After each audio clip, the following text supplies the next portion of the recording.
The recent stranding and death of a gray whale in Huntington Beach, Orange County, is a sad occurrence, that a creature that dominates the seas can be so helpless when washed up on land. Yet whale strandings weren't seen as something of concern in Indigenous pre-contact Orange County.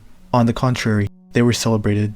Sites like this were common near the village of Duvunga, now at the mouth of San Juan Creek in modern-day Doheny Beach, in the town of Capistrano Beach, the home of the Akashemen. The migrating whales would sometimes beach, and a great fire would be lit on the mouth of the San Juan Creek, and more fires would be lit throughout the Capistrano Valley to signal all of its inhabitants, and maybe from areas beyond, to a great feast. They would use scrapers to cut the flesh and cook it on the great fire. These fires, burning black with the blubber that was thrown in, were so great that they could be seen from Kalina Island, home of the island Tongva, who would go in their sturdy tiak canoes and bring items to trade for dried whale meat, as it was a rare delicacy for those on the islands. Some of these items traded included stone tools and carved soapstone.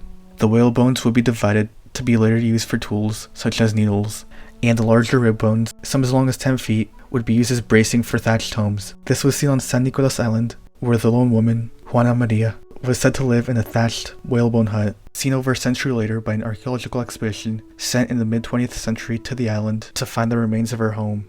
The way in which the systematic harvesting of beached whale was done, not only by the peoples of the Capistrano Valley, but also those of the islands, goes to show the complex systems they had established. This may be recent, as was seen in the film on violence and warfare in prehistoric California. It wasn't until the climate stabilized in the high medieval period, or 1000 to 1300s AD, leading to resources becoming more abundant and the creation of a social structure to maintain peace and facilitate trade between the islands and the mainland.